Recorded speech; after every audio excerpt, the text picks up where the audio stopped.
असंभव। इस सारी भूमि पर मेरा अधिकार है पिताश्री, मेरा। ये मेरा राष्ट्र है, मेरा राष्ट्र है ये।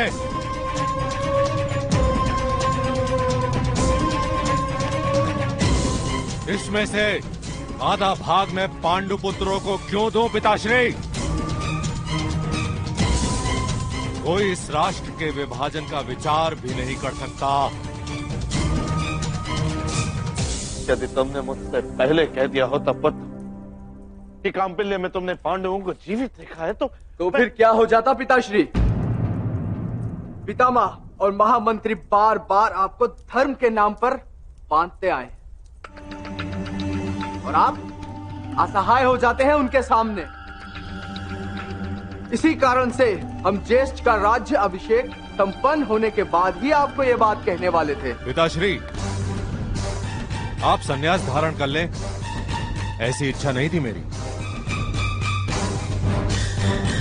पितामह और महामंत्री आपके सेवक हैं, स्वामी नहीं।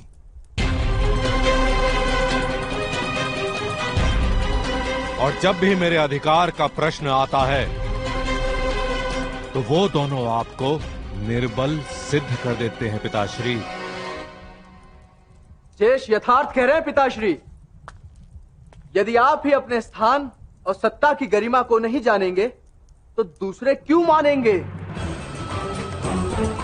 आपको अपने बल का प्रयोग करके यह सिद्ध करना होगा कि आपका निर्णय ही अंतिम निर्णय होगा।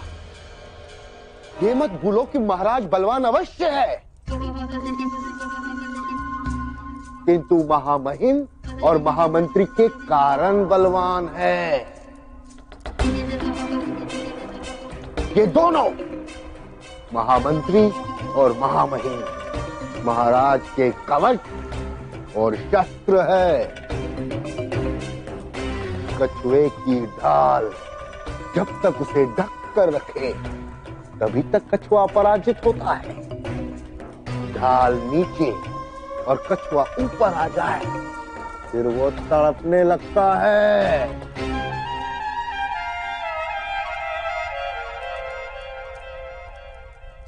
आप हम 100 भाइयों की शक्ति को भूल रहे हैं मामाश्री। गांधार की सेना, अश्वत्थामा की सेना और अंगराज कर्ण, इन सबके होते हुए पिताश्री को भयभीत होने की क्या आवश्यकता है?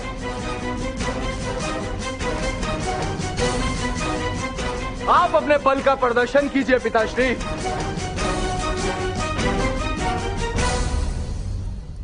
अब मैं क्या करूं मेरे पुत्रों, क्या करूं? उन्होंने राज्यसभा में शस्त्र उठाए थे पिताश्री, आपका अपमान था वो।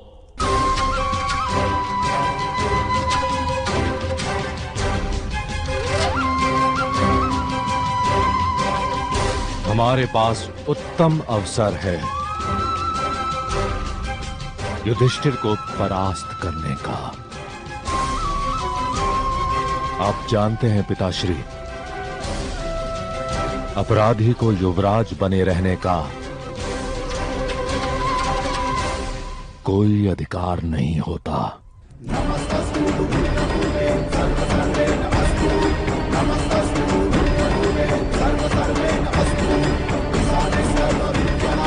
तात्पर्य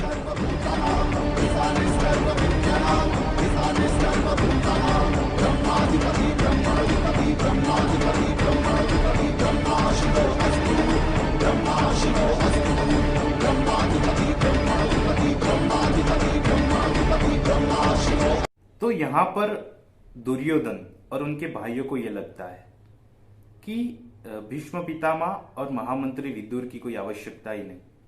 अगर उन्होंने हमारा सामना किया या हमारे अपोज में खड़े रहेंगे तो हमारे पास बहुत सारी सैन्य शक्ति है। गांधार की सैन्य शक्ति है, अश्वत्थामा है, अंगराज कर्ण है।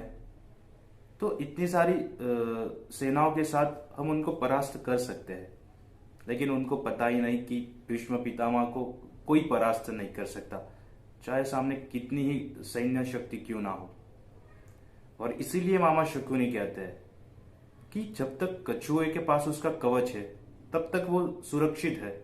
लेकिन अगर कछुआ उल्टा हो जाए, यानी कि उसका जो कवच है वो नीचे चला जाए और कछुआ ऊपर आ जाए, तो वो तड़पने लगता है।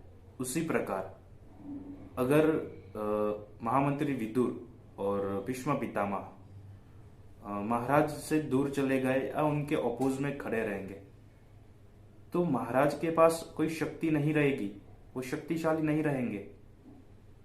उन दोनों की वजह से ही महाराज के पास शक्ति है।